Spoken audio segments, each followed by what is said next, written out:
घंटों के काम सेकंडों में निपट जाएंगे और बोरियत भरे काम मज़ेदार लगने लगेंगे अगर आप अपनाएंगे इन टिप्स को। हेलो दोस्तों, मैं हूं दीपिका और मेरे चैनल स्वाद का वरदान में आप लोगों का बहुत बहुत स्वागत है। तो इंतज़ार किस बात का है, आइए वीडियो स्टार्ट करते हैं। आटा लगाते वक्त चूड़ियों को चाहे जितना मर्जी पीछे कीजिए, झटक करके आगे आ जाती हैं। आटा इनमें लग जाता है, गंदी भी हो जाती हैं और बार बार चूड़ियाँ आगे आने से आटा लगाने में भी परेशानी होती है।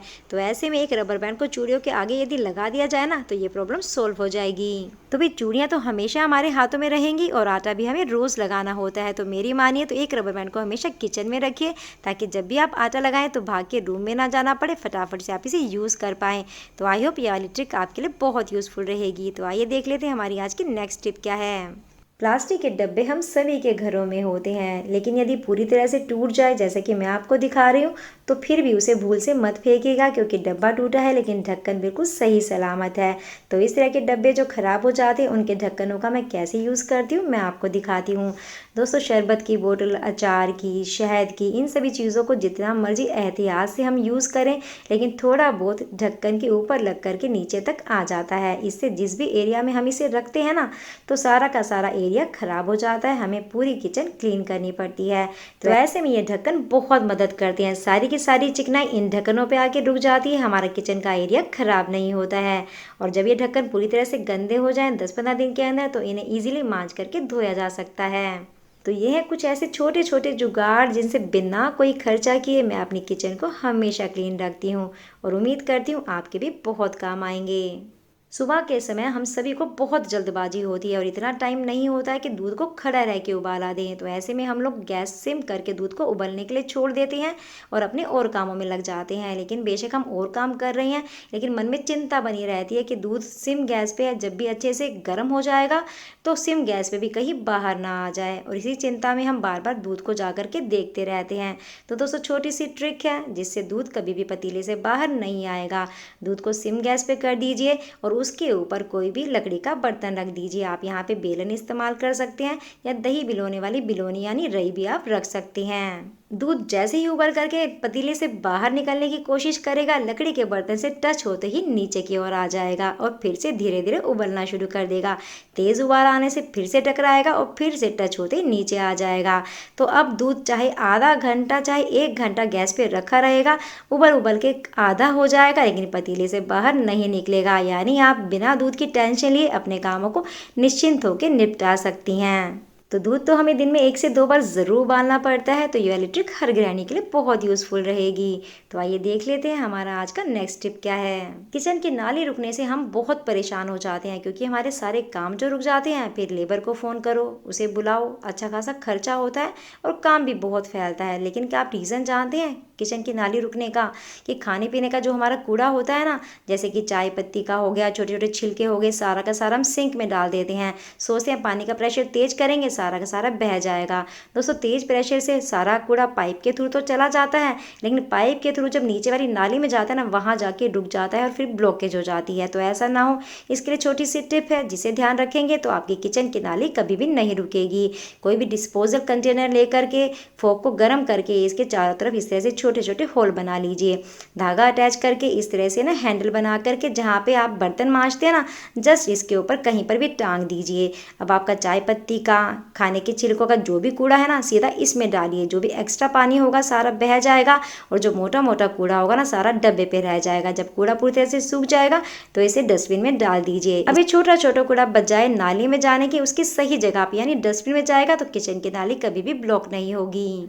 और दूसरा, गीले कूड़े की वजह से जो किचन में बदबू और मच्छर हो जाते थे, वो अब किचन में कभी नहीं आएंगे। तो उम्मीद करती हूँ वाली ट्रिक आप जरूर अपनाएंगे। दोस्तों, धागे चाहे जितने मर्जी पक्के ले आओ, पुराने होने के बाद कच्चे पड़ने लगते हैं कि हल्का सा जोर लगाओ तो टूट जाते हैं। ऐसे में जब भी इमरजेंसी टाइम में इन धागों को हम इस्तेमाल करते हैं, तो हमेशा मन में डर बना रहता है कि कच्चे धागों से सिलाई की है, कहीं बीच में खुल ना जाए। तो ऐसे में बिना खर्चे का एक जुगाड़ कर लेते हैं। प्रेस को हल्का सा ही गर्म करके बंद कर देंगे और इस हल्की सी गर्म प्रेस पे ही रीलों को उलट पुलट करते हुए कुछ सेकंड टिका टिका करके सेक लेंगे। और उसके बाद धागे जब तक पूरी तरह से ठंडे नहीं हो जाएंगे उन्हें नहीं छेड़ना। ठंडे होने के बाद आप चेक कर सकते हैं धागे इतने ज़्यादा मजबूत हो जाएंगे ना कि आपको बहुत ही ज़्यादा प्रेशर दे करके इन्हें तोड़ना पड़ेगा। तो है ना अच्छा आइडिया कच्चे धागों को पक्का बनाने का। और अगर आपको पसंद आए ना ये आइडिया तो कमेंट में ज़रूर बता देना। बहुत अच्छा लगता है जब आप कमेंट करके किसी चीज़ की तारीफ करते हैं। कहती हूँ ब्रेड का ये वाला यूज़ आपने देखना तो दूर आज से पहले सुना भी नहीं होगा।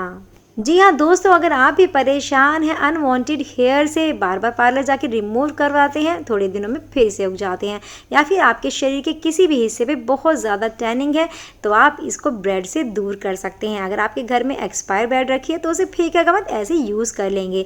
तो इसमें आप थोड़ी सी ब्रेड तोड़ के डालिए, थोड़ी सी फ्रेश मलाई जाएगी और कुछ ही बूंदे सरसों का तेल डाल के इसका बिल्कुल टाइट आटे जैसा लगा लेना है। तो ये लोई हमारी तैयार हो गई है। इसे आप जिस भी जगह पे आपको टैनिंग रिमूव करनी है, बार बार आपके बाल बहुत जल्दी उग जाते हैं, थोड़ा टाइट हाथों से 2 से 3 मिनट तक लगातार रगड़िएगा। इसे रगड़ने के साथ जो लोई की बत्तियां उतरेंगी ना दोस्तों, आप समझ लीजिए सारी टैनिंग आपकी रिमूव हो चुकी है। और कुछ लोग होते हैं ना जिनके जन्म से ही शरीर पे बहुत ज़्यादा बाल होते हैं, वो यदि हफ्ते में 2 बार इसे यूज़ करेंगे ना दोस्तों, तो ये अनवांटेड हेयर अपने आप उगना बंद हो जाएंगे। और यकीन ना हो तो ये नुस्खा आप अपने घर के बड़ी औरतों से भी पूछ सकते हैं। आज भी दादी नानी पैदा हुए हर उस बच्चे की लोई इसी तरह से करती है जिसके शरीर पे बहुत ज्यादा बाल हैं, क्योंकि वे जानती हैं कच्ची खाल पे लोई करने से बालों की जड़ें कमजोर हो जाएंगी और फिर बाल जल्दी से स्किन पे नहीं आएंगे। तो बेकार पड़ी ब्रेड को यूज करने का बेस्ट तरीका है एक बार ट्राई जरूर करना। से लोगों की शिकायत होती है कि हम महंगे वाला बासमती चावल खरीद के लाए हैं ताकि खाने में स्वादिष्ट बने, लेकिन मार निकालने के बाद जब चावल हम बनाते हैं तो चावल आपस में चिपक जाता है, यानी खिला खिला नहीं बनता है। तो दोस्तों यहाँ पे मैं 2-3 बातें शेयर करना चाहूँगी। यदि आप उनका ध्यान रखेंगे तो आपके हल्के से हल्के यानी सस्ते से सस्ता चावल भी यदि आप बनाते हैं तो एकदम से बाजार जैसा खिला खिला बनेगा। सबसे पहली बात, जितने चावल हैं उसका 3 गुना पानी डालिए और चावल में जब 2 से 3 उबाले आ जाएंगे उसके बाद आप आधा नींबू निचोड़ के साथ में थोड़ा सा देसी घी डालिएगा। देसी घी डालने से चावलों का साइज डबल हो जाता है और चावल खाने में स्वादिष्ट बनते हैं। और जो नींबू का रस हमने डाला है वो चावल को आपस में जुड़ने से रोकता है, यानी चावल आपके खिले खिले बनेंगे। चावलों की मार निकालने के बाद चावल कितने खिले खिले बने हैं आप खुद देख सकते हैं। तो दोस्तों मेरा मानना तो यही है कि हर हाउसवाइफ को खाना बनाने के साथ साथ ये छोटी छोटी बातें भी पता होनी चाहिए। आपका इस बारे में क्या कहना है कमेंट में ज़रूर बताइएगा।